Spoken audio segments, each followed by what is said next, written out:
All right, today we're going on a pretty incredible intellectual journey.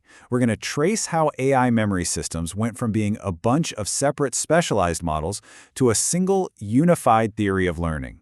It's a quiet revolution that has some seriously big implications for how we build intelligent machines.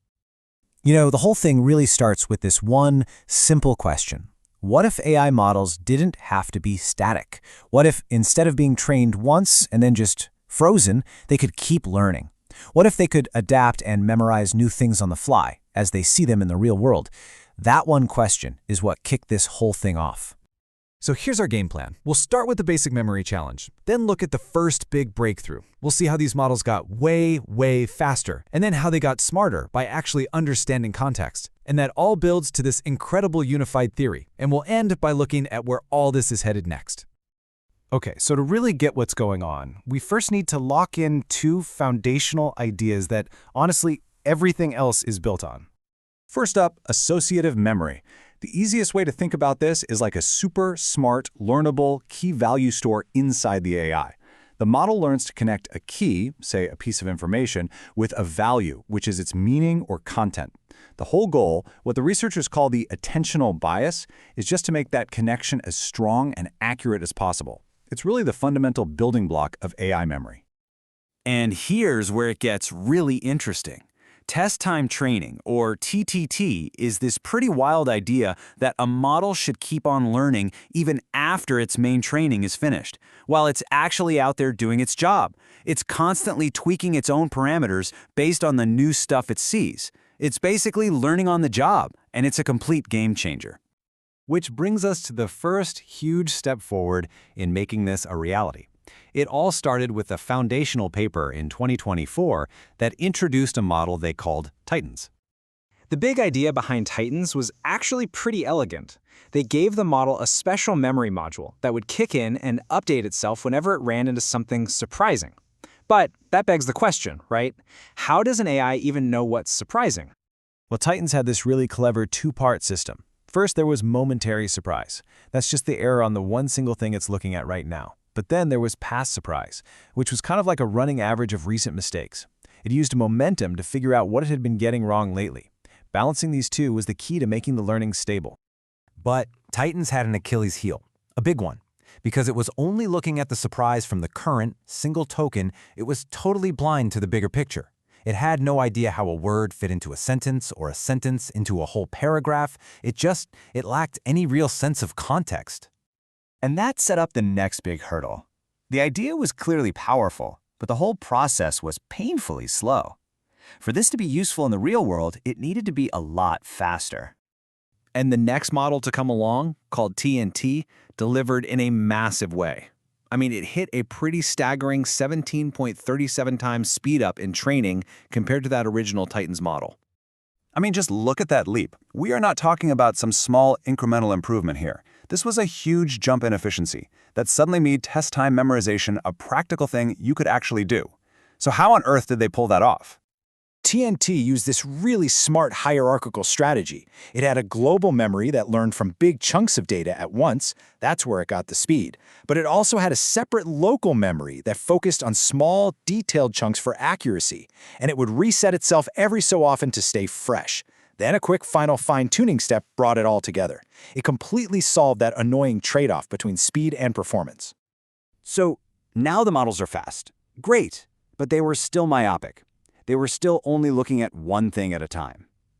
The next great challenge was to teach them to see the entire forest, not just the individual trees. And this slide just lays out that evolution perfectly. You see, we go from Titans, with its tiny context window of just one token, to a new model called Atlas. And Atlas brought this new mechanism called the Omega rule, which, for the first time ever, let the model look at a local context window of multiple tokens at once. The Omega rule was the secret sauce. Instead of just looking at the error on one little token, it would calculate this weighted sum of errors across the entire context window. And that forced the model to learn not just words in isolation, but the actual relationships between them. Now, right around the same time, another model called HYDRA was coming at this from a different angle. It pioneered something called multiplicative updates. So instead of just adding new information to memory, it multiplied it in. And it turns out this naturally creates sparse memories, which just means only the most important connections get strengthened. That made the model way more robust and much less likely to overfit on the data. Okay, so we've seen all these separate innovations, right? Surprise metrics, hierarchical learning, context windows, multiplicative updates. But what if? What if they weren't really separate ideas at all? What if they were all just different sides of the exact same coin? And this gets us to the absolute core question from this groundbreaking nested learning paper. What could an optimizer like Atom, a standard neural network layer, and a specialized memory module possibly have in common? I mean, they seem like totally different things, but the answer is kind of profound. They are all, at a fundamental level, the same thing. They are all just learners. Every single one of these components is simply learning to map some input to some output by minimizing a local surprise or error signal. The only real difference between them is the time scale they operate on, how often they update themselves. This single insight gives us this grand unified theory, the nested system of associative memories, or NSM. What it's proposing is that an entire AI model isn't just a jumble of different parts. It's actually this beautiful nested hierarchy of these associative memories, all learning at the same time but at their own individual speeds. And this framework, called Miras, shows you just how powerful this new perspective really is. It creates this unified design space. So you can pick a memory architecture, that's the structure. Then you pick an attentional bias, that's its goal. You add a retention gate to keep it from forgetting everything, and then you pick a memory algorithm to do the actual learning. And suddenly, an optimizer like Atom is no longer some special thing. It's just one of the choices you can plug in for the algorithm. It all just clicks together. So, we've made this incredible journey from a bunch of clever hacks to this one powerful unified theory. So what? What does this actually unlock? What happens when you point this new way of thinking at some of the hardest problems in science? So let's just quickly recap the whole journey along these 4 key lines. The scope went from single tokens to the full context.